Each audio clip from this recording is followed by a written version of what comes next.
미래에셋 은퇴연구소가 만드는 팟캐스트 행복한 은퇴발전소. 안녕하세요. 엑스맨 박용호, 무드셀라 김동엽입니다.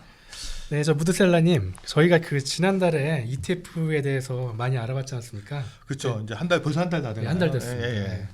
그래서 연금을 ETF에 투자하는 방법도 얘기를 해봤었고요. 그리고 이제 전 세계적으로 얼마나 여러 가지 그 ETF가 있는지 ETF에 대해서 좀 자세하게 뜯어봤는데, 그때 그 ETF 종주국이 미국이라는 말을 좀 했었어요. 그렇죠. 우리가 이제 남의 나라 가보지도 않고 맨날 네. 교과서로만 가지고 이야기를 하는 게 좀 한계가 예. 있었잖아요. 그래서 저희가 좀 썼습니다. 네네. 미국에서 현지에서 ETF의 본고장에서 일하시는 분을 직접 모시고 ETF에 대한 이야기를 한번 들어보고 네. 미국 시장에서는 과연 ETF 정말 많이 하는지 네네. 개인 투자자들도 직접 가담을 많이 하는지 이거 좀 생생한 이야기를 한번 들어볼 필요가 있을 것 같아서 한번 모셨는데 어떤 분 오셨죠? 네, 그래서 저희가 오늘 모신 분은 그 현지 ETF 회사에 직접 그 일을 하고 계신 분을 모셨습니다. 그래서 미국에서 오셨고요. 뉴욕 월스트리트에서 근무를 하시는데요. 그 유명한 월스트리트에서 직접 오신 한국 이름은 한동훈이신데 영어 이름은 조셉한이라고 하니까 우리 방송할 때는 조셉이라고 부르고 방송을 하도록 하겠습니다. 안녕하십니까, 조셉. 안녕하십니까. Nice to meet you. 네, 반갑습니다. 저 글로벌엑스에서 온 한동훈이라고 합니다. 네. 간단하게 우리가 소개하는 것보다 스스로 자기 소개를 하는 게 훨씬 더 나을 것 같아서 한번 소개 한번 간단하게 해주시죠. 네, 저는 한동훈이고요.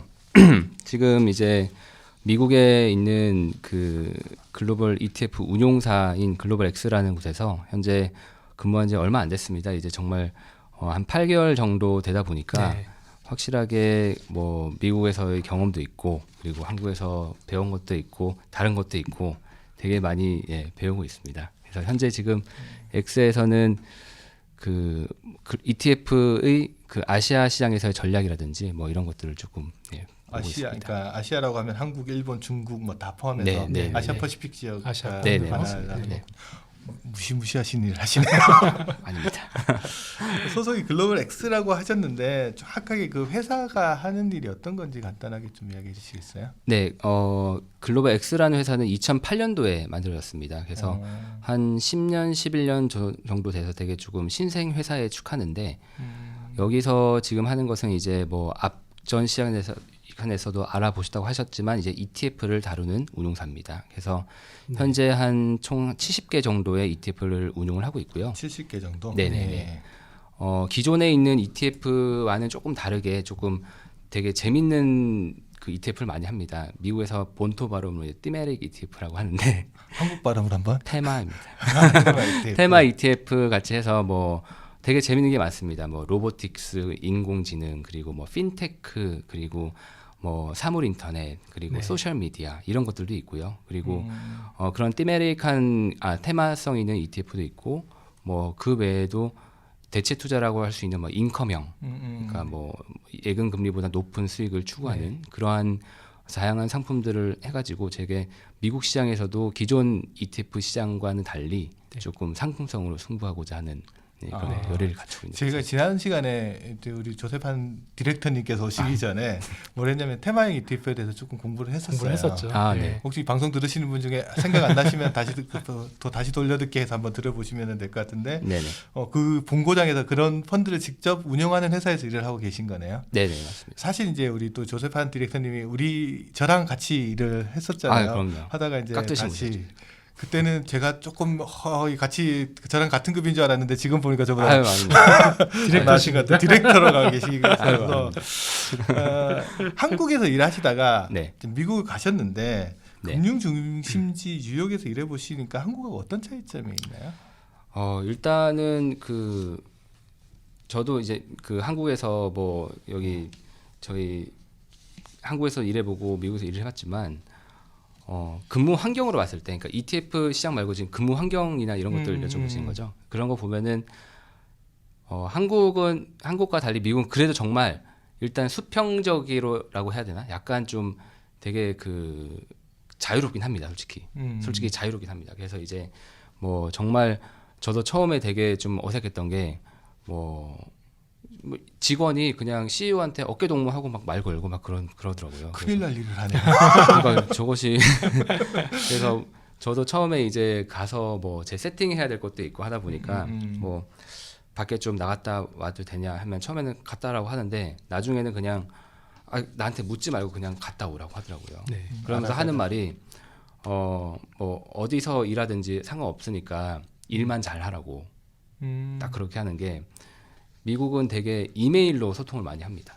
네. 네. 네. 그래서 한국은 정말 뭐 소위 직보죠, 직접 네. 보고 해야 되고 네. 뭐 저희가 단계를 따지고 이렇게 뭐 회의도 많고 이렇게 해야 되는데 미국은 보니까 되게 그 이메일로 일을 많이 하고요. 되게 그 이메일로 하는 소통을 되게 중요시하더라고요. 그러니까 이거를 강감에 좀 생각을 해보니까 제가 출퇴근하는데 1시간 반 걸리거든요. 1시간 반에서 거의 뭐 2시간 가까이 걸리는데 되게 미국이 큽니다. 제가 뭐 맨하탄에 살 수는 없고 돈이 없어가지고 이제 그런 데 살다 보니까 이렇게 출근하는 게 다반사예요, 솔직히. 그러니까 뭐 1시간 반 걸리고 심지어 어떤 저희 그 저희 높은 분인데도 그분은 펜실베니아에 삽니다. 줄을 건너옵니다. 네. 그리고 2시간 반 막 3시간 이렇게.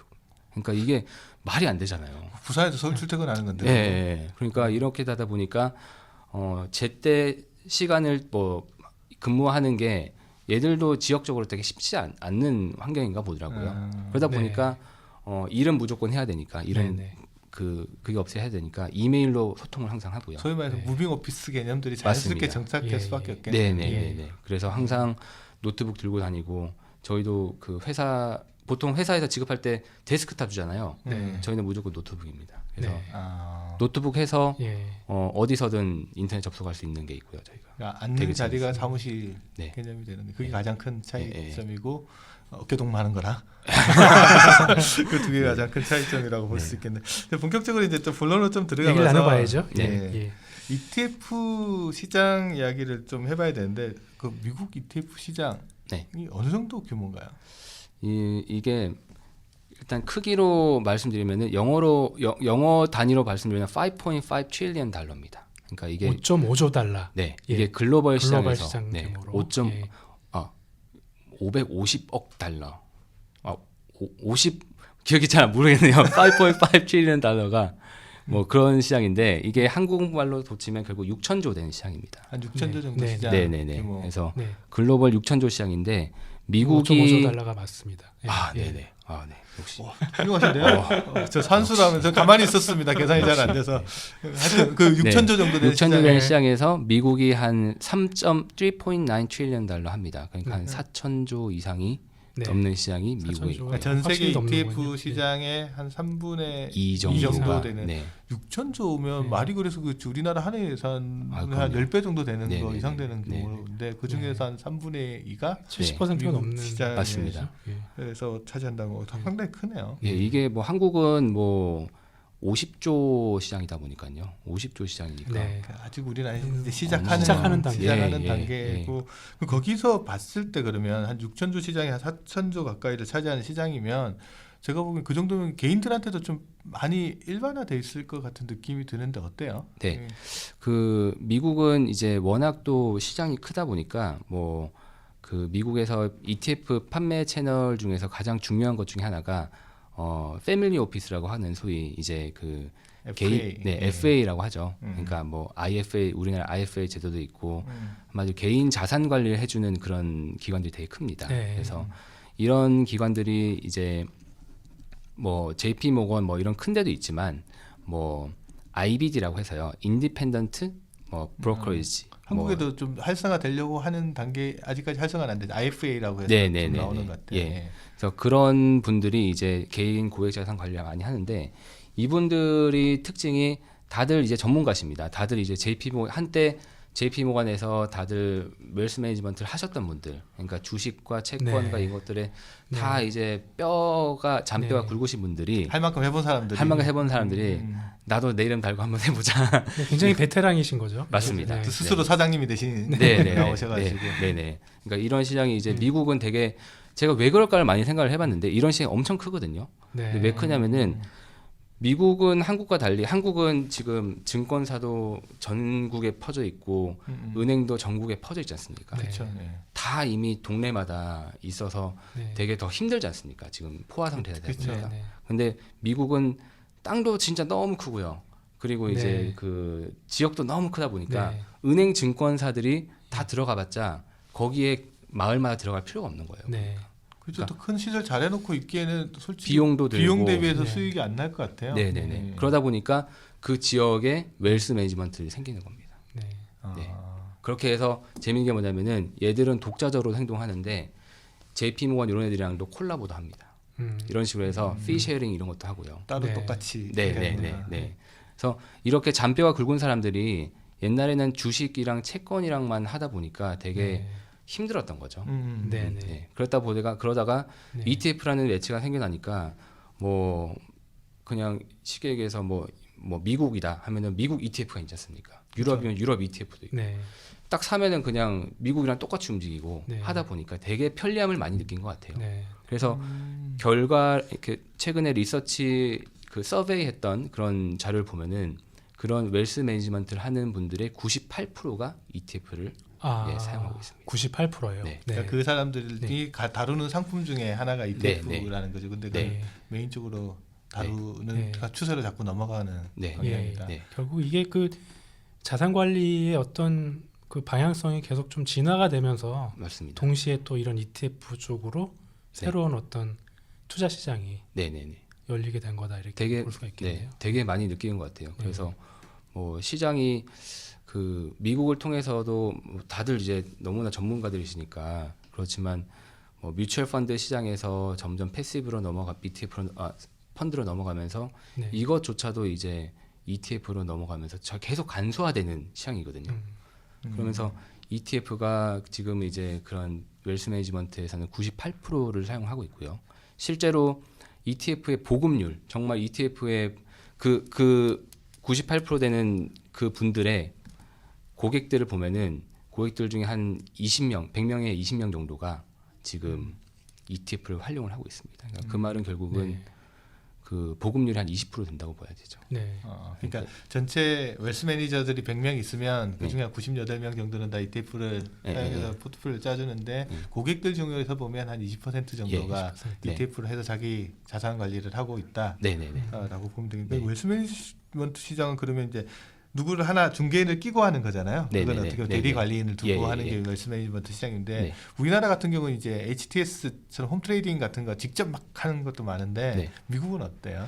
미국은 저희가 그 좋은 되게 말씀 주셨는데 셀프 디렉티드 인베스터라고 합니다. 그러니까 본인이 셀프 디렉티드에서 인베스트를 하는 분들을 이제 개인 투자자 이렇게 부르는데 그 전체적인 자료는 제가 잘 모르겠지만 글로벌 X로 봤을 때 셀프 디렉티드 인베스터가 이제 한 15% 넘어갑니다.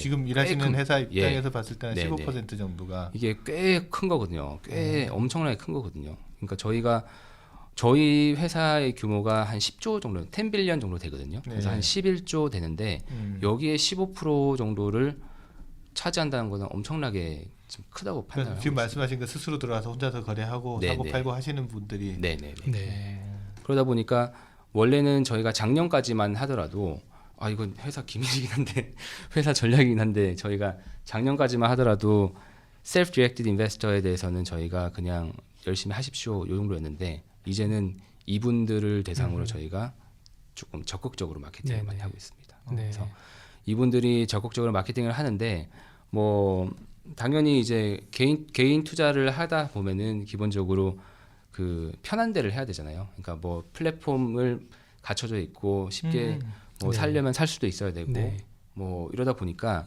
요즘에는 그 셀프 디렉티드 인베스터들을 잡기 위해서 뭐 미국의 소위 얘기하는 증권사들 HTS 프로그램이 엄청나게 발전을 많이 하고 있습니다. ETF에 또 많이 최적화되도록. 네네네.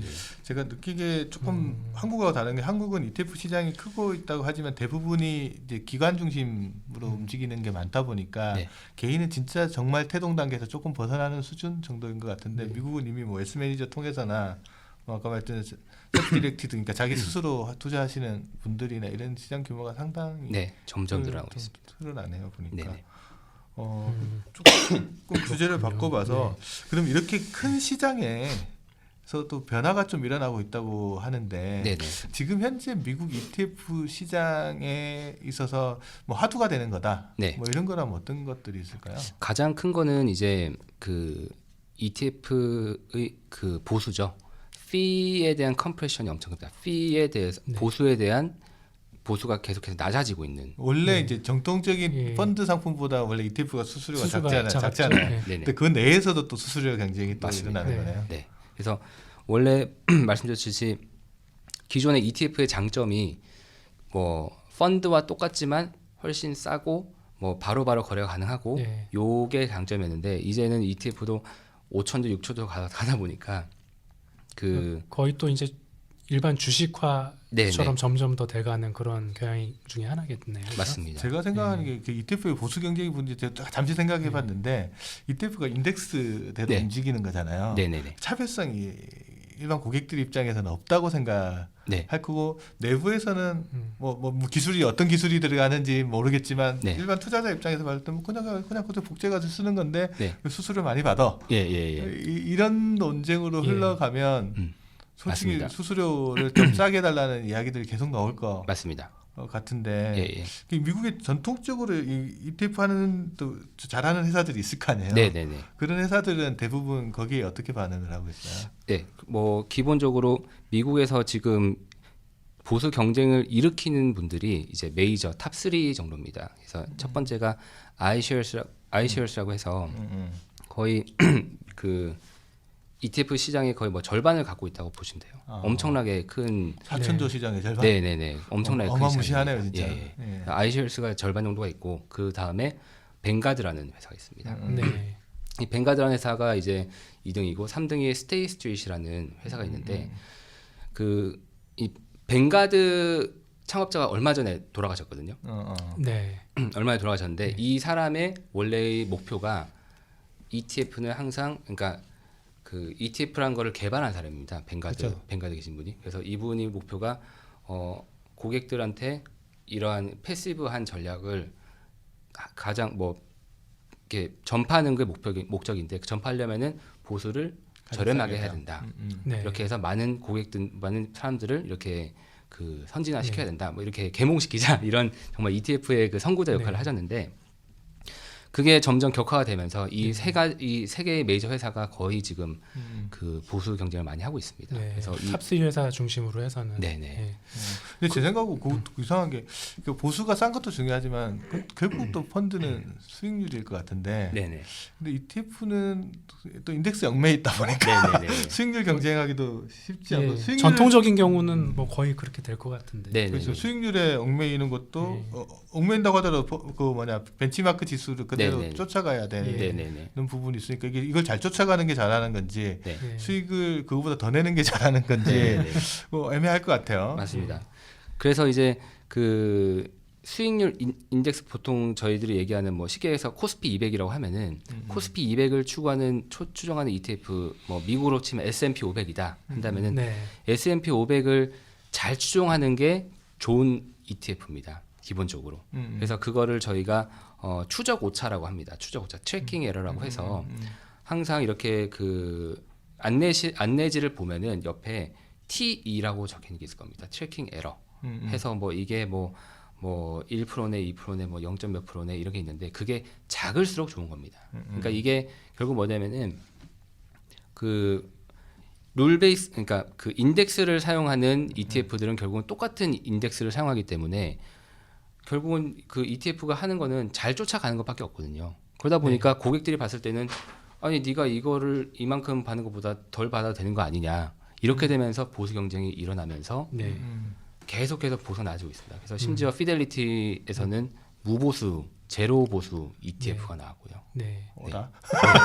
이런 식이 나왔습니다. 예, 예. 예. 예, 무보수가 나오면은 그러면은 피델리티는 도대체 어떻게 네. 하려고 이렇게 이런 무보수가 나왔느냐 했을 때 되게 논란이 많았어요. 그때 나왔을 때도 제가 물어봤었거든요.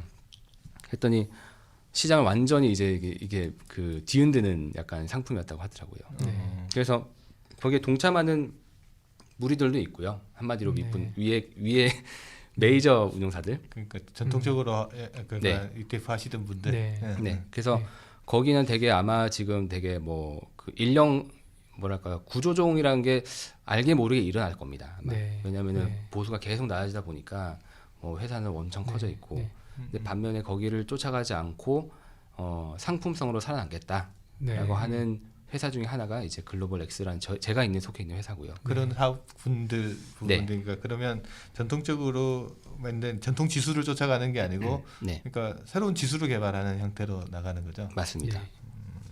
그런 회사 비중이 어느 정도 되나요? 전체 시장을 놓고 봤을 때는. 전체로 보면은 솔직히 앞에 세 개 회사가 거의 85% 이상을 그러니까 시장에서 보면 85%이기 때문에, 그리고 그 밑에 있는 회사들도 거의 브로드 인덱스가 많거든요. 그래서 실제로 따져 보면은 거의 테마 상품 또는 뭐 이러한 대체 투자 관련 ETF 회사는 거의 뭐 한 5% 10% 미만인 것 같아요. 현재 막 혁신이 일어나고 네, 있는 네. 중인 네, 거네요. 네. 거기에서. 네, 미국 내에서도 엄청나게 혁신이 일어나고. 그 중에서 한 10년 정도 지났으면 이제 어느 정도 자리 잡았다고 글로벌엑스는 네, 네, 이야기하시는 네. 거예요. 저희는 왜냐면은 되게 재밌었던 게 이 회사의 예를 들어서 리튬이라는 ETF, 리튬 앤 배터리라는 ETF가 있습니다. 네. 리튬? 네, 리튬 앤 배터리 2차 전지 네. 있잖아요. 네. 네.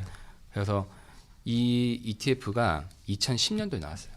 그러니까 엄청 오래됐지 않습니까? 네. 그렇죠. 그러니까 이 시장이 뭐 되게 재밌더라고요. 그래서 이거를 저도 이제 처음에 가서 이제 공부를 하면서 아니 리튬이라는 게 어떻게 될 줄 알고 2010년도에 했느냐 했을 때 어쨌든 뭐 그 핸드폰에서 계속 2차 전지가 들어가고 뭐 점점 커지다 보니까 모든 전자제품에 이제 안 들어가는 게 없다 보니까 점점 커진다고 생각을 해서 있었는데, 이게 진짜 2010년부터 2017년까지는 암흑이었어요. 이 ETF가 거의 뭐 이게 없었으니까요. 근데 이제 17년부터 2차 전지가 갑자기 이제 저희 그 자율주행차 나오고 막 네. 그런 이슈가 나오면서 네. 네. 확 이제 빛을 발하기 시작하면서 이제 그렇게 된 거거든요. 네. 그래서 그런 식으로 해서 처음에 약간 저희가 나오면서 테마로 따라했다가 안 돼서 브로드로 바뀐 사람들도 있고요.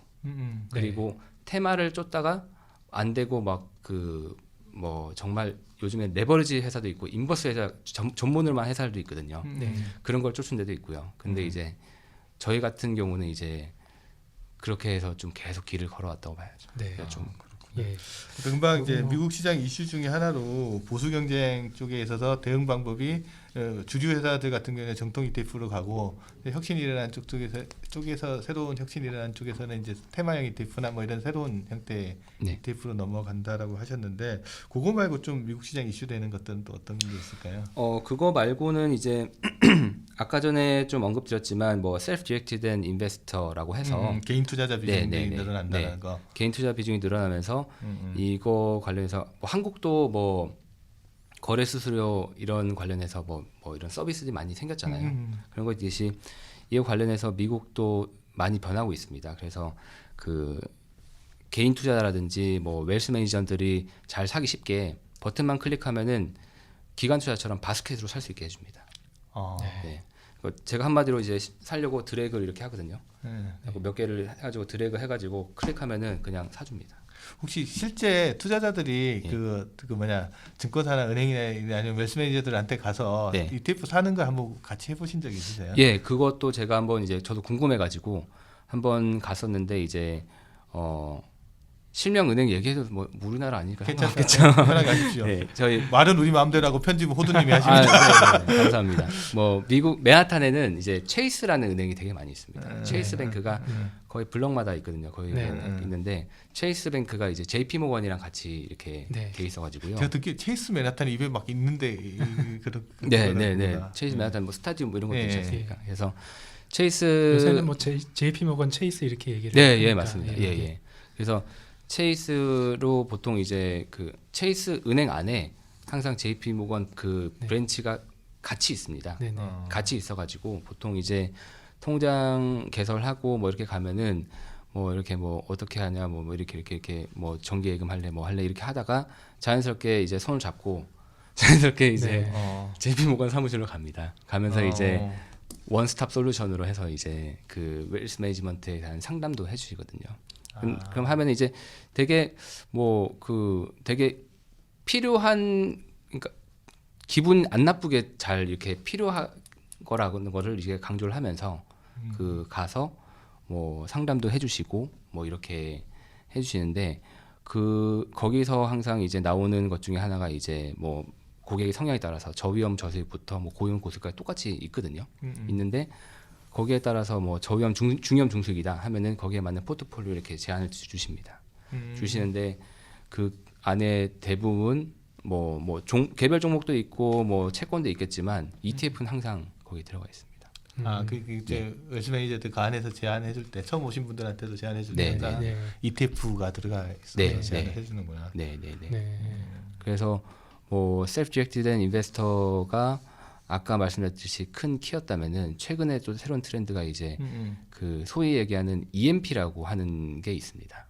EMP 폭탄을 이야기하는 건데 EMP는 뭐냐면은 ETF 이게 미국과 한국 두 가지 정의가 있는데요. 미국에서는 이제 ETF 모델 포트폴리오라고 부르기도 하고요. 우리 ETF 매니지 한국에서는 ETF 매니지드 포트폴리오. 그러니까 미국식이 조금 더 어떻게 보면 이야기가 좀 더 쉬울 수 있을 것 같은데요. 네. ETF로 이제 네. 자산 그 포트폴리오를 구성하는 거죠. 구성해준다. 예. 그리고 그러니까 한국은 조금 더 그냥 ETF랑 다른 점은 말 들어보니까 여러 개의 ETF가 맞습니다. 들어가서 포트폴리오가 구축되어 있는 맞습니다. 상품을 말하는 거죠. 네, 맞습니다.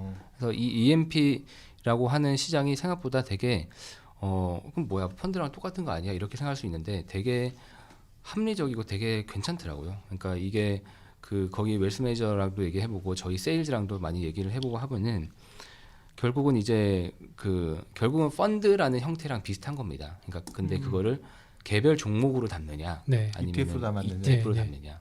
근데 이제 개별 종목은 머리를 굴려가지고 막 30개, 40개 정도 되는 거를 다 공부를 해야 되고 하는 건데 ETF로 하다 보니까 뭐 한 5개를 담다 치면은 한 ETF당 그래도 적어도 한 30개, 뭐 30개, 40개 많은 건 100개, 200개 이렇게 있다 보니까 5개 ETF면 결국은 한 2, 300 종목을 들고 있는 약간 분산 효과가 있더라고요. 네, 그런 게 있고 2, 30개 되는 개별 종목을 아니면은 개인 투자자분들이 뭐 종목 솔직히 2, 3개만 갖고 있어도 막 관리하기 힘든데 ETF는 그냥 바로 한꺼번에 시장에서 거래가 되다 보니까 그냥 쉽게 사고 팔 수 있는 그런 것들이 있습니다. 그러다 보니까 시장이 만약에 예를 들어서 뭐 미국이 안 좋아지고 뭐 한국이 좋아졌다 하면은 실제로는 주식을 팔고 이거를 다 팔고 이걸 해야 되는데 하는데 오래 걸린다면은 미국 같은 경우 그러니까 ETF를 한다면은 그냥 미국 S&P ETF 하나 팔고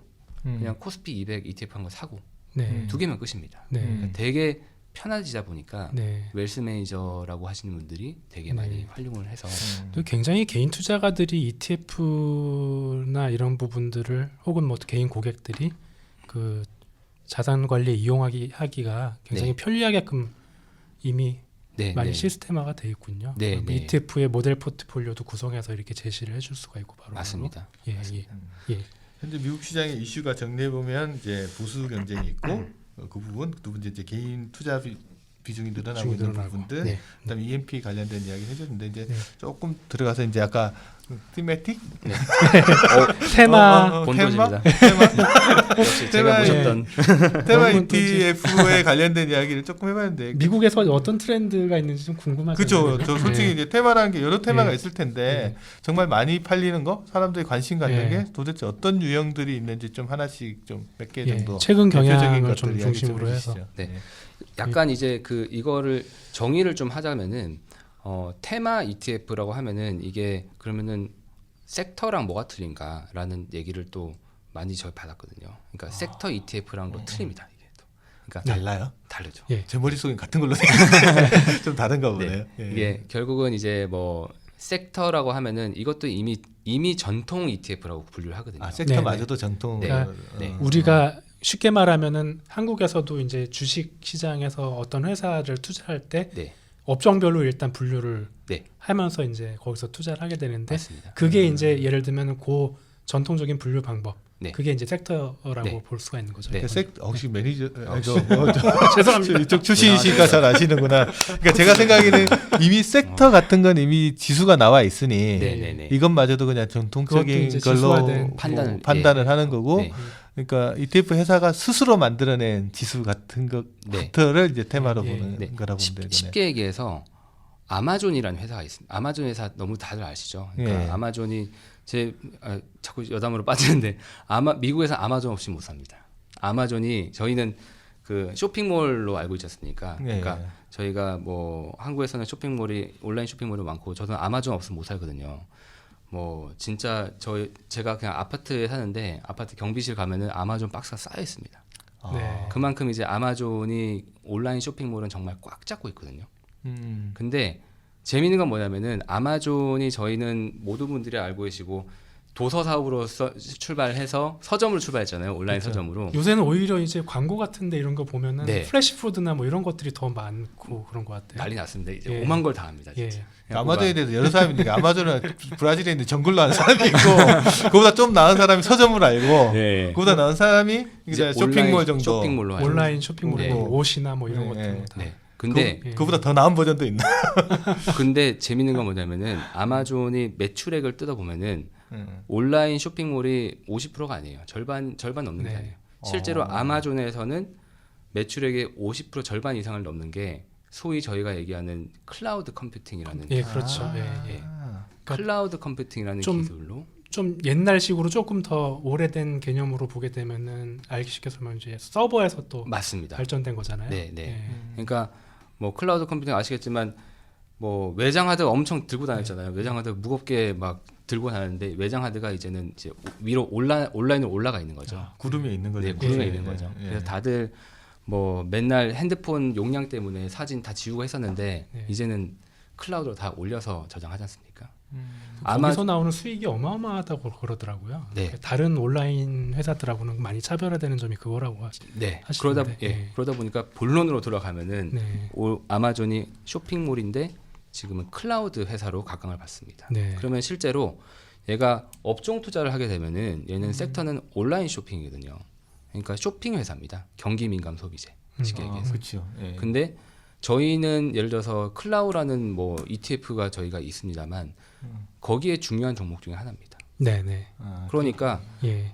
테마는 기존의 업종에 국한된 것이 아니라, 그러니까 업종에 이제 제한이 없고요. 네. 일단 그리고 테마는 기본적으로 뭐 글로벌 국가의 제한이 있을 수 있는데 뭐 대부분 요즘에는 국가의 제한도 없고요. 네. 그러다 보니까 과거에는 그래서 뭐 요즘에 테마 ETF를 보면은 되게 업종 분류라는 게 조금 옛날 스토리가 되는 것 같습니다. 그래서 다양한 회사들이 많고요. 아마존이 우리가 생각하기에는 쇼핑몰인가 이 정도가 아니고 이제 네. IT 회사가 됐죠. 클라우드라는 클라우드 하나의 컴퓨팅. 테마를 구성하는 주요 네, 군으로 네. 또 들어가겠네요. 네, 그러면. 네. 똑같이 뭐 네이버도 그렇고 카카오도 그렇고 네. 다들 이제 너무나 많은 걸 하다 보니까 네, 얘들이 뱅크인지 은행인지 뭐 금융인지 뭐 IT 네. 회사인지 되게 헷갈린처럼 그런 테마를 가지고 있는 게 테마 ETF라고 저희가 부르죠. 예. 근데 하나 궁금한 게 생겼는데 예를 들면 아까 리튬 ETF도 있다고 그랬고 이제 뭐 클라우드 ETF도 있다고 그랬는데 이제 지금은 막 기업들이 생겨나는 거잖아요. 네네네. 그럼 ETF라는 건 지수가 있는데 그 안에 담겨 있는 지수 안에 지수가 담고 있는 종목들이 네. 그럼 시장 상황을 반영해서 계속 바뀌는 건가요? 지수. 네.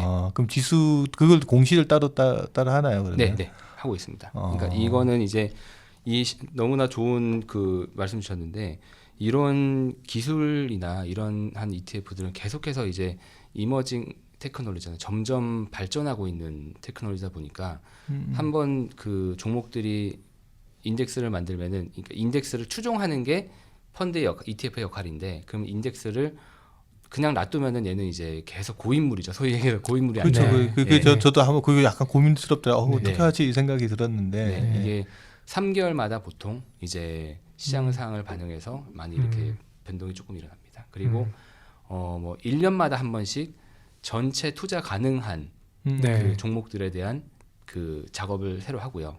네. 3개월마다 한 번씩 3개월마다 한 번씩. 원래 뭐 예를 들어서 탑 30개를 담겠다 하면은 30개가 중에서 좀 안 좋은 애들은 이제 저희가 분류해 놓은 기준에 따라서 빠지기도 하고 들어가기도 하고 이런 소위 말해서 그런 공시하듯이 우리나라 네네네. 거기도 미국도 그런 공시가 하고 있어요. 공시 시스템이 있겠네요. 그럼 입출입도 있고 그다음에 비중 조절도 있고 뭐 맞습니다. 이렇게 되는 거죠. 그 ETF 투자하시는 분 입장에서는 투자하기 전에 이 ETF가 어떤 종목에 투자하고 있는지를 정확하게 한번 들여다보고 금방 말씀하셨듯이 비중도 한번 보고 들어가고 그걸 한 번만 보면 되는 게 아니네요. 그렇죠. 그렇죠. 가끔 정기적으로 이렇게 어떻게 변화가 있는지도 체크해 볼 수 있는 그러면 거. 우리나라 투자가 입장에서도 뭐 미국 ETF를 투자한다라고 했을 때 그런 것들이 다 공시되어 있는 자료들을 볼 수가 있는 거죠. 네, 그거 그냥 뭐 미국에 있는 사이트에서 들어가 보시면 되고요. 근데 이제 미국에서는 다들 그것들을 이제 웰스 매니저들이 알아서 이렇게 제공을 해주고 있어요. 그것만 잘 봐도 또 미국의 기술 현황이 어떻게 바뀌는지도 또 쫓아갈 수도 있겠네요. 네네. 그렇습니다. 근데 제가 보니까 이게 테마형 ETF나 이런 것만 그러는 게 아니고 원래 전통형 ETF 같은 게 예를 들어 코스피 100이 됐던 뭐 S&P 500이 됐던 그 지수 안에 500 종목 같은 경우도 바뀌잖아요. 네네. 이게 이제 주기가 맞습니다. 조금 느려서 네네. 그렇지. 네네, 맞습니다. 그거랑 똑같은 개념인데 기술이나 이런 거 봐서 조금 빠른 속도로 수시로 반영을 해서 이제 지수 안에서 반영을 하고 있고 그걸 쫓아가게끔 하니까 어떻게 보면 투자자 입장에서는 자기가 일일이 그런 종목을 체킹하지 않더라도 스스로 그런 자기가 원하는 분야만 찾아서 투자를 하면 알아서 투자할 수 있게끔 되는 거네요. 네. 그래서 이제 뭐 그래서 말씀드렸듯이 테마 ETF가 되게 이제 화두가 되고 미국에서도 되게 많이 쓰이고 있습니다. 그래서 제가 놀랐던 거는 미국에서 이제 점점 이 사용하는 테마 ETF에 대한 관심도가 많이 높아지고 있는데 그러다 보니까 또 최근에 붙었던 그 디베이시 하나 있었어요.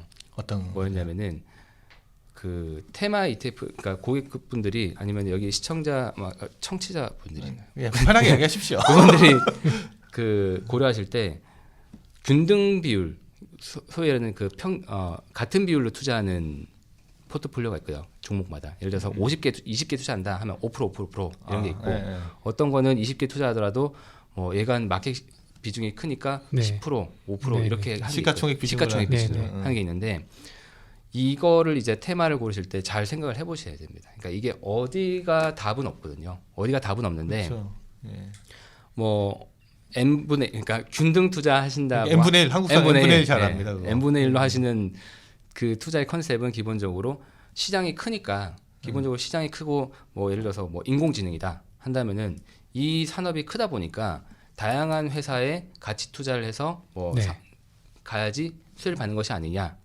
이렇게 생각하는 n분의 1 투자자 방법론이 있고요.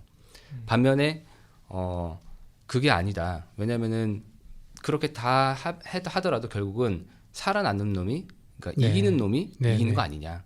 결국 고객들의 선택을 받는 거는 시총이다. 이런 컨셉입니다. 그럼 뭐 전자 같은 경우는 조금 변동성을 좀 분산시키는 그런 것의 개념이 있는 거고 후자는 조금 더 집중해서 집중해서 그로스에 쫓아가는 투자 형태가 되겠네요. 그 후자가 좋은 면도 있는데 어떻게 보면 빠르게 성장하는 기업에 투자해서 수익을 얻기엔 또 안 좋은 면도 좀 있을 것 같네요. 신생회사 쫓아가게 되면.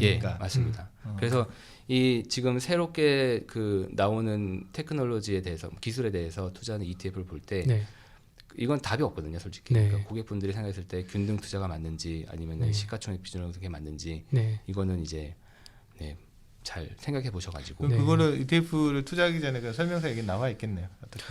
어떻게? 거기에 이제 여기에는 그건 인덱스나 뭐 이런 게 나옵니다. 우리는 여기에 뭐 시가총액에 투자합니다. 아니면은 뭐 균등 비중으로 투자합니다. 그게 혹시 아까도 처음에 이제 그 창구에 방문을 하면 이렇게 웰스 매니지먼트 쪽에서 그 어떤 뭐 다른 것도 마찬가지지만 펀드 투자도 마찬가지지만은 일단 개인의 그 위험 선호 성향이나 이런 것들을 먼저 판단하고 이제 아마 어드바이스를 해줄 텐데 거기서 어느 정도 그게 분류가 되면 지금 말씀하신 그런 투자 배분 같은 경우도 이게 골라서 이렇게 어드바이스가 되거나 이렇게 할 수가 있는 거죠. 그래서 뭐 전반적으로 그분들이야 뭐 전반적으로 많이 해주셔가지고 느꼈던 거는 ETF가 그래도 많이 보편화됐구나. 금방 클라우드 ETF 중심으로 좀 이야기했었는데 예. 그게 지금 테마형 ETF 중에 가장 큰 규모인가요? 네, 일단은 그 클라우드보다 아마 여기 듣고 계신 분들이나 제일 딱 와닿는 게 5G입니다. 결국 5G. 예, 5G. 그러니까 결국 5G가 엄청나게 화두였고 뭐 미국에서도 그 CES 그 큰 컨퍼런스도 있었고 최근에 뭐 그 자율주행차 관련 자동차 관련해서도 네. 엄청나게 크게 있었고요. 모터쇼 이런 데서도. 요새는 한국에서 통신사들이 광고를 굉장히 많이 하거든요. 네. 5G. 네. 그리고 5G가 큰 컨셉이라서 네. 뭐 단기적으로 보든 장기적으로 보든 어쨌든 5G는 저희가 꼭 투자함에 있어서 한 번쯤은 고민해 보셨을 것 같아요. 그러면 이제 한 번쯤은 고민할 때 그러면 가장 5G에서 수혜를 받는 게 무엇일까 했을 때 결국은 이제 5G 결국은 인공지능도 그렇고 모든 기술들 뭐 핀테크도 그렇고 모든 기술들이 발전할 때 결국은 데이터가 많이 쓴다는 거잖아요. 그렇죠. 네. 데이터를 어마어마하게 많이 써야 되고 많은 작업을 해야 되고 근데 이거를 저장할 공간은 결국은 부족하고 네. 이게 결국 계속 생길 겁니다. 이게 5G로 시작했지만 네. 뭐 6G, 7G 생길 때도 계속 네, 생기는 문제인데 그러다 보니까 이 기술이 개발될 때 또는 기술이 이렇게 발전할 때 가장 베이스는 데이터를 얼마나 안전하고 네. 잘 보존하느냐 네. 이거라고 생각하거든요. 네. 그러다 보니까 결국은 이제 클라우드 컴퓨팅이라는 기술 자체가 네. 거의 지금은 모든 기술의 원천이 된다고 보시면 될 것 같아요. 그래서 저희는 5G나 뭐 이런 것들이 또는 갈 때 결국은 이제 가장 크게 저장 기술 이야기하니까 제 생각나는 게 제가 업무 특성상 외부 강의 나갈 때가 많은데 USB에 담아가거든요. 네. 근데 요즘 USB에 담아가고 딴 친구랑 보면 어떤 친구 막 어디서 내려받아. 그래서 여기서 벌써 이 차이가 나는구나. 네. 내가 또 2G면 걔는 5G를 가서 클라우드를 쓰는 친구들이 많더라고요. 네. 자기가 구름 위에서 갑자기 개인들도 보면 네. 자기 디렉토리를 그 위에 만들어 놓고 네. 파일 딱 정리해서 네. 정리를 가지고 있으니까 이게 장소의 제한을 덜 받는 부분들이 있어서 저희 회사에서도 네. 제가 지금 그 앞에 노트북이 있지만 저희 회사에서도 모든 데이터라든지 할 때 클라우드 씁니다. 그래서 저희는 이미 이걸로 데이터 저장하고 왔다 받고 해서 뭐 자료 저희도 공유하잖아요. 팀끼리 하면은 거기에 올려가지고 공유하고 있습니다. 근데 예전에 어렸을 때 보면은 왜 뭐 전화도 계속해서 이제 발전이 돼가지고 지금 이제 무선 전화를 쓰고 모바일을 쓰고 이렇게 하는데 옛날에 이제 뭐 유선 전화 시절이나 그럴 때 이걸 어떻게 뭐 물질 같은 것도 이렇게 뭐 전자적인 방법이나 이런 걸로 이렇게 전송을 할 수 없을까 이런 상상 많이 해봤는데 네. 정말 그런 시대가 정말 온 것 같아요. 유선 전화를 쓰셨어요? 저는 기억이 안 나. 정말 저만 네. 그런가요? 그런 게 블록체인 같은 경우도 결국 그런 차원인 거죠. 뭐 그쵸. 네네. 증권의 토크나 뭐 이런 것들도 예, 있듯이 예. 이런 것들로 되게 아마 발전이 되면은 진짜 새로운 그리고 세계가 데이터에 관련된 비즈니스인 거네요. 네, 네. 맞습니다. 네. 네. 그리고 원래는 또 이런 뭐 테마를 생각할 때 뭐 로보틱스나 네. 뭐 네. 또 연관돼 있긴 하지만 AI 뭐 인공지능 이런 것들 많이 뭐 얘기를 했었었는데 그런 것들은 요새 좀 어떤가요? 그것들이 또 이제 그러니까 시장 자체는 계속 성장하고 있습니다. 솔직히 네네. 시장 자체는 계속 꾸준히. 크고 네. 뭐 있는데 약간 요즘에는 약간 그 뭐랄까요? 그러니까 긴 트렌드로 봤을 때는 큰 지장은 없다고 보는데 최근에 몇 가지들이 조금 안 좋은 것도 좀 있었습니다. 그러니까 뭐 로봇 시장에서 제일 큰 시장 중에 하나가 일본 시장이었거든요. 일본이 산업 로봇. 네.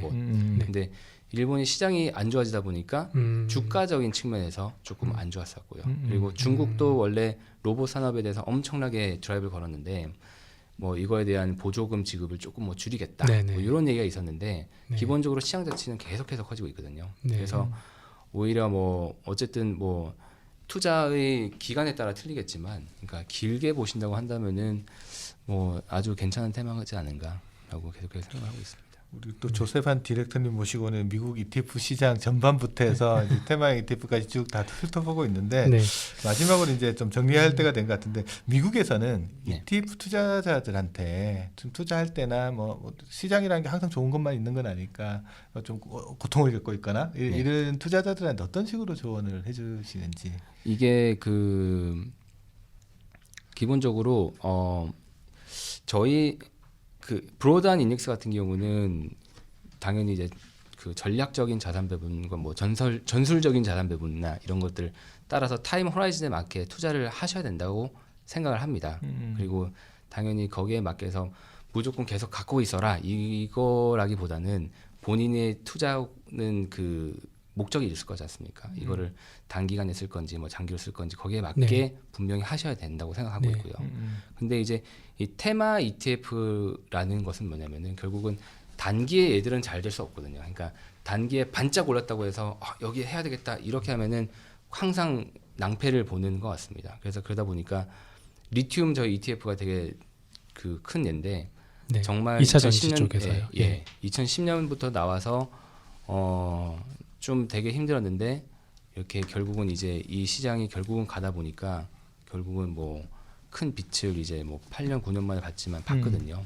그 말은 뭐냐면은 그러니까 저희 상품에 한해서 그냥 철학을 얘기하자면은 무조건 이제 장기로 갑니다. 장기적인 생각을 가지고 테마 ETF는 접근을 하시는 게 맞다. 근데 테마에 대한 접근 방식이 네. 일반적으로 테마 이러면 지금 테마로 생각하거든요. 네, 네, 그 사람들이 되게 단기적으로 생각할 것 같은데 오히려 말씀하시는 거는 이 테마라는 거는 지금 현재 막 사람들이 관심을 갖지만 네. 그 성과가 나는 시기는 지금보다는 훨씬 더 긴 기간을 기다려야 될 수 네. 있으니까 좀 더 장기적인 관점에서 이 테마에 네. 접근을 하는 게 맞겠네요. 네. 그래서 꼭 고르실 때 되게 혹하는 게 많거든요. 그렇죠. 네. 대부분 그래 혹하죠. 지금 안 하면 안 될 것 같고. 요즘에 미국에서도 혹해서 나왔던 게 뭐냐면은 미중 무역 전쟁 테마 ETF라는 게 또 나왔어요. 그런 것도 있어요. 요런 별게 다 있네. 거는 진짜로 정말 너무 지금만 본 거잖아요.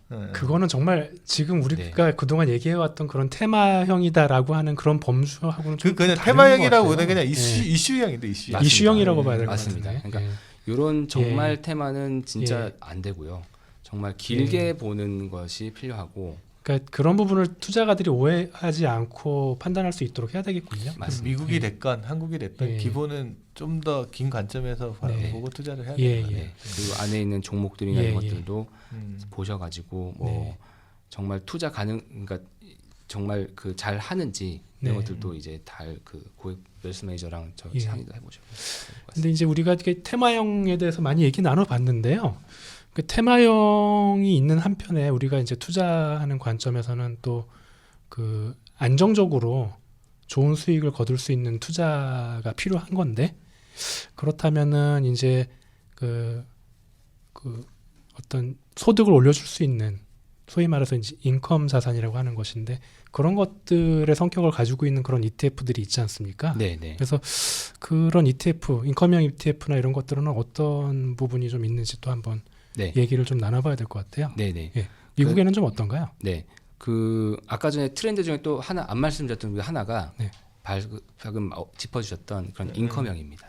네네. EMP 말고도 인컴형에 예, 대한 최근에 관심이 많은 부분이거든요. 네. 보이고요. 그러니까 네. 결국은 이제 시장이 어쨌든 뭐 무역 전쟁 때문에 좀 변동성도 있었고 되게 뭐 글로벌 시장이 좀 안 좋아질 수도 있다 뭐 이런 얘기 나오면서 조정을 좀 받기도 했었지 않습니까? 네. 그러면서 시장을 어떻게 시장이 이거 하락하는 것을 조금 뭐 방어하려는 목적도 있었고요.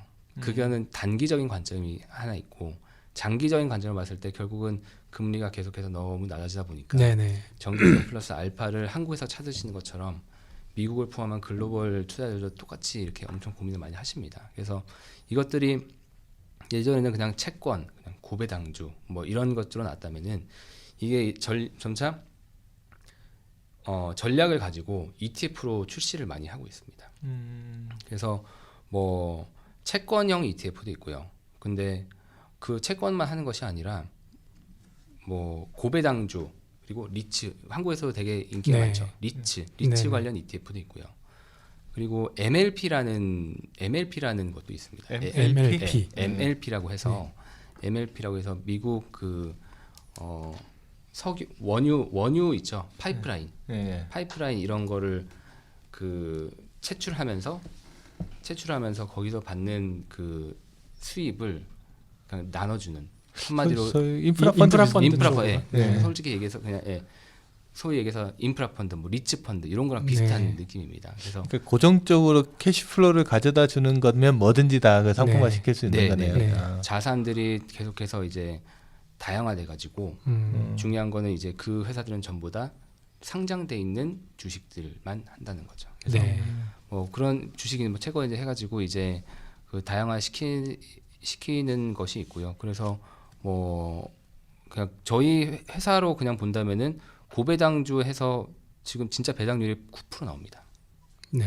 연 8% 9% 네. 정도 나오는 상품도 있고요. 네. 그리고 뭐 커버드 콜이라는 전략이라고 해가지고 예. 뭐 옵션 전략을 이렇게 해가지고 막 네. 나오는 구조화 상품도 있고요. 예. 그러니까 가격 변동성은 최소화하고 이제 네, 인컴을 계속 안정적으로 받을 수 있게 구조화시키는 거죠. 은퇴자들은 네. 관심이 많겠네요. 네, 네. 네, 네. 그래서 그런 것들이 그냥 그 제가 피부로 느끼기에도 많이들 들어오고 있더라고요. 그래서 네. 그런 것도 되게 있었고. 그럼 이런 인컴형 시장이랑 뭐 아까 테마형 시장 이런 거를 대략적으로 뭐 구분한다면은 네, 규모가 뭐 어느 정도 이렇게 일단 나눠지나요? 전체적인 규모는 한번 네. 제가 봐야 되겠지만 일단 그냥 저희 회사 구조로 제가 그냥 찾아보면은 반반입니다.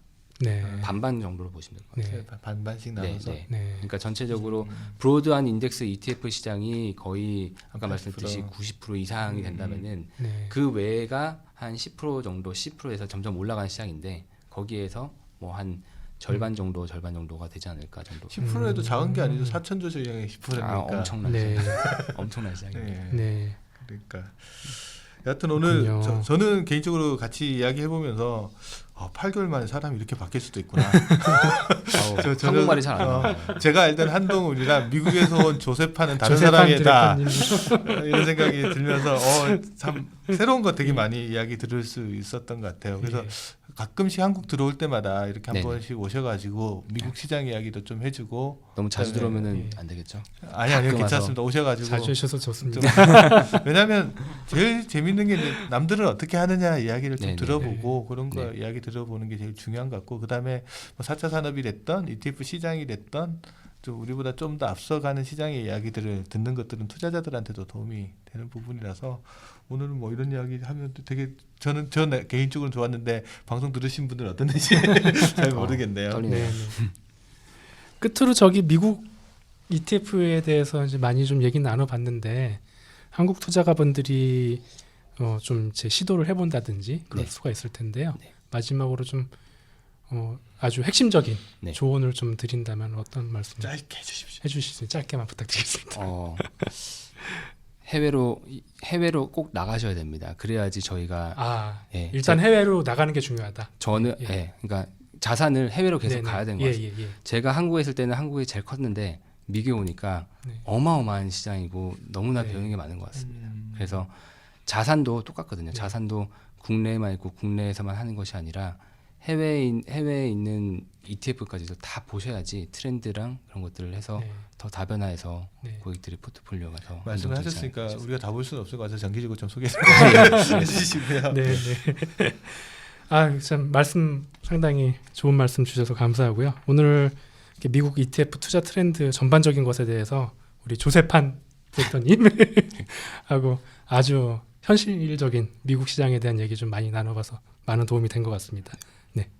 그래서 이렇게 투자 시야를 좀 넓혀야 된다라는 말도 굉장히 중요한 말씀 제일 해주셔가지고 중요한 것 같습니다. 아무래도 이 방송 듣고 계셨던 청취자분들이나 많이 좀 도움이 되셨을 것 같아요. 네. 자, 오늘 우리 또 조셉 한 분 모시고 열심히 또 이야기를 해봤으니까 다음에 또 이런 기회에 또 한번 모시고 예, 좋은 자주자주 기회 오셨으면 좋겠네요. 되겠습니다. 네. 뭐 더 할 말씀은 없으시죠? 네. 그럼 오늘 좋은 말씀 나눠주신 우리 조셉 한 디렉터님, 한동훈 팀장님께 감사 말씀드립니다. 감사합니다. 감사합니다. 감사합니다.